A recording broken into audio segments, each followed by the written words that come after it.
বিসমিল্লাহির রহমানির রহিম। হে জগতবাসী, আজ আমি শামীম আলী চিশতি আপনাদের সামনে যে আলোচনাটি নিয়ে আসলাম, সেই আলোচনাটি হলো, আমরা সকলে যারা তরিকতের জগতে আছি তারা একটা কথা শুনে থাকি যে মহাবিশ্ব ব্রহ্মাণ্ডে যা কিছু আছে তা আছে মানব বাণ্ডে। এই কথাটি কিন্তু আমরা শুনে এসেছি, কিন্তু কখনো কি দেখেছি, কখনো কি আমরা এরকম কিছু অনুভব করেছি? যে একটা কথা হলো কি, যে মহাবিশ্ব ব্রহ্মাণ্ডে যাহা কিছু আছে তা মানব বাণ্ডে আছে, এটা শুনেছি, বিশ্বাস করেছি। এটা হলো থিওরিক্যাল বিশ্বাস, প্র্যাকটিক্যাল নয়। এখন প্র্যাকটিক্যাল আমাদেরকে বুঝতে হলে আমি কিছু আইডিয়া দিয়ে কথা বলবো ইনশাল্লাহ। এই ইঙ্গিতে কথাগুলো যে বুঝে নেবে সেই তো জ্ঞানী। আর যদি যে বলে যে না আমরাও এরকম ইঙ্গিতে বুঝতে পারি না, তাহলে সে তো হবে গোলা পানি। পরিষ্কার করতে হলে তার মুর্শিদের কাছে শিক্ষা নিতে হবে। যেমন একটি বিষয় হলো যে মানব দেহটা 3.5 হাত যার যার হাতে, কিন্তু এই মানব দেহটি 3.5 হাত হলেও এই মহাবিশ্ব ব্রহ্মাণ্ডটা একটা মহামানব, আর আপনি আমি ক্ষুদ্র মানব। তাহলে মহামানবের হাতে এই মহাবিশ্বটাও 3.5 হাত। সুবহানাল্লাহ। তবে হে জগতবাসী, আজকের কথা হলো মহাবিশ্ব ব্রহ্মাণ্ডের ভিতরে যা আছে মানব বাণ্ডে আছে, সেটা মহামানব, আমরা ক্ষুদ্র মানব। তাহলে মহামানবের ভিতরে আটলান্টিক মহাসাগর আছে, এবং দেখা যায় যে পাহাড় আছে, চন্দ্র সূর্য আছে, গ্রহ নক্ষত্র আছে। তাহলে আমরা তো আমাদের মানব দেহের ভিতরে এগুলো দেখতে পাই না, শুধু শুনি। যা আছে মহামানবের মধ্যে, মানে যা আছে যা আছে মহাবিশ্ব ব্রহ্মাণ্ডে তা আছে মানব বাণ্ডে, এটা শুনে এলাম, দেখলাম না। তবে একটা জিনিস দেখেন, যে মহাবিশ্বটা একটা গোলাকার। এই মহাবিশ্বের ভিতরে পৃথিবী ছোট একটা জায়গা। এই ছোট একটা জায়গা, এখানে আমরা বসবাস করি, প্রাণী জগৎগুলো বসবাস করে। তাহলে সেই পৃথিবীটা ছোট একটা জায়গা, সেটি হলো বিশ্বের ভিতরে যে সাগর, সেই সাগরের মধ্যে ভাসমান অল্প কিছু জায়গার মধ্যে আমরা বসবাস করি। তাহলে এখন কথা হলো যে আটলান্টিক মহাসাগর বা বিভিন্ন সাগর আছে। যাক, এখন দেখবেন আমাদের মানব দেহের ভিতরে যে রক্ত, এখন চলছি ফিরছি খাচ্ছি, তেমন একটা রক্তর কতটুকু স্পিরিট বা কতগুলো রক্ত আছে অনুভব করতে পারছি না। কিন্তু যখন আমরা দেখা যায় একটা গরু জবাই দেই, বা অনেক সময় মানুষের এরকম দুর্ঘটনা হয়, তখন দেখা যায় কি, যে যেই একটা প্রাণী এর চেয়ে অনেক বেশি রক্ত, তার মানে আমার সর্ব অঙ্গে রক্ত রূপে এই পানি। তাহলে এই পানির মধ্যেই কিন্তু আমি আছি ভেসে, এবং এই যে আমার মধ্যে শ্বাস প্রশ্বাস যাওয়া আসা করতেছে, এটা যদি না থাকে তাহলে আমার বাঁচা সম্ভব নয়। তাহলে যাই হোক, আজকের যে আলোচনাটি দেখেন, আগুন পানি বাতাস মাটি এবং আলোক শক্তি, এই বিশ্ব ব্রহ্মাণ্ডের ভিতরে আগুন পানি বাতাস মাটি এবং আলোক শক্তি। তাহলে এই বিশ্ব ব্রহ্মাণ্ডটা এই 5টা জিনিসের উপরে দাঁড়িয়ে আছে। তাহলে আপনি আমি এই মানব দেহটা 5টা পদার্থেই সৃষ্টি, আগুন পানি বাতাস মাটি আলো, মহাবিশ্বটা তাই। তাহলে ওখানে যা আছে আমার মধ্যে তা আছে।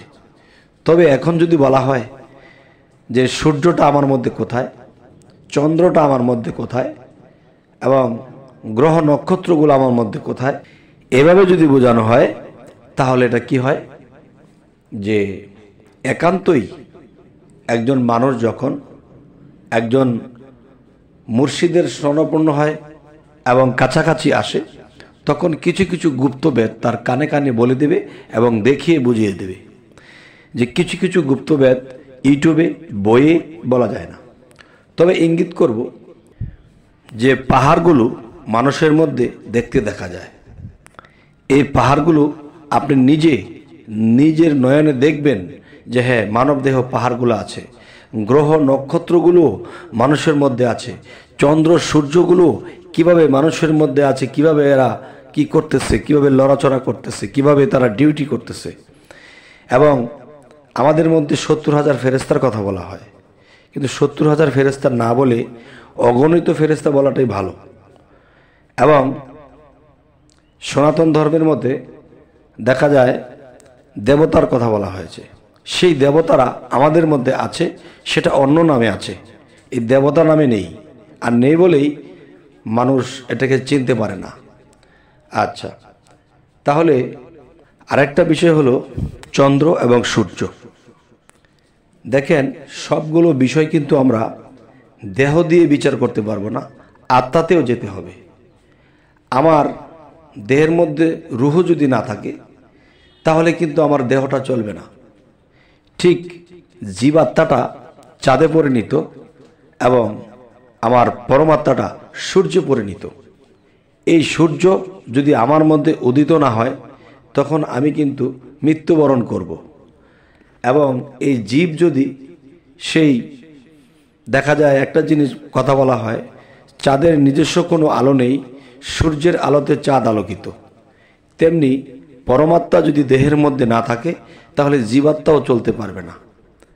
আচ্ছা, তাহলে এভাবে আমাদেরকে বুঝে নিতে হবে বাহ্যিকভাবে। আর যদি আরও খোলসা বলতে হয় তাহলে দেখা যায় সম্মুখে আসতে হবে এবং এটা নিজের দেহের মধ্যে দেখিয়ে দেওয়ার জিনিস।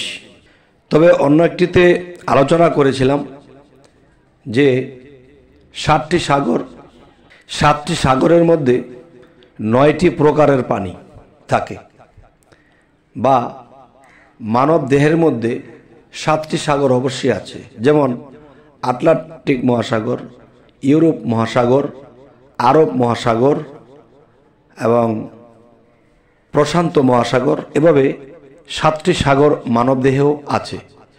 কিন্তু এই জিনিসগুলো আমরা অতটা ক্লিয়ারলি ইউটিউবে বলা যায় না, কিন্তু এই জিনিসগুলো একজন গুরু মুর্শিদের সম্মুখে এসে আলোচনার মাধ্যমে দেখে নিতে হয় এবং চিনে নিতে হয়। তবে হে জগতবাসী, যে একটা মানব দেহের থেকে 9 প্রকারের পানি প্রবাহিত হয়, সেটি আমি একটু ইঙ্গিত করব। একজন মানুষের নাকের পানির সাথে চোখের পানির সাথে মিল নেই, একজন মানুষের কানের পানির সাথে তার মুখের পানির সাথে মিল নেই। একজন মানুষের দেখা যায় যে প্রস্রাবের যে বিষয়টা, এই পানিটার সাথে দেহের অন্য একটা পানির সাথে মিল নেই। তাহলে মিল যে নেই, কেন মিল নেই? তাহলে 7টা সাগর আছে, এরকম 13টা নদী আছে। 13টা নদীর মধ্যে 13 প্রকারের পানি। তবে এই কথা যদিও সাধক, যদি এই কথাগুলো কোনো সাধক মহাজন বলতে পারে, আমরা এগুলো জানি, কিন্তু অবশ্যই আপনারা যে জানেন এই জিনিসগুলো আমরা মানি, কিন্তু আমাদের জানাতে হবে যে বিশ্ব ব্রহ্মাণ্ডটা আল্লাহ সৃষ্টি করেছেন এবং আমরা যে দেশে আছি, যে ক্ষুদ্র বিশ্ব, এই দেহ ক্ষুদ্র বিশ্বের মধ্যে বসে থেকে আমরা মহাবিশ্বের খবর নিতে হবে। আমরা মহাবিশ্বটা ঘুরে ঘুরে কখনই শেষ করতে পারবো না। আর দেহের মধ্যে যদি সাধনের দ্বারা ঢোকা যায় তাহলে আমরা সমস্ত মহাবিশ্বের খবর নেওয়া সম্ভব হবে ইনশাআল্লাহ। তাই একটা কথা বলা হয়েছে, ঘুরে ফিরে 12, ঘরে বসেই 13, আর এর চেয়ে যারা বেশি বোঝে তারাই পরে ফেরো। তবে হে জগতবাসী, আমাদের এই চ্যানেলের আলোচনা যদি আপনাদের ভালো লাগে তো অবশ্যই সাবস্ক্রাইব করে রাখুন, পরবর্তীতে যেন আপনাদের সামনে ভালো কোনো ভিডিও পৌঁছে দিতে পারি। তো সকলেই ভালো থাকবেন। আল্লাহ হাফিজ।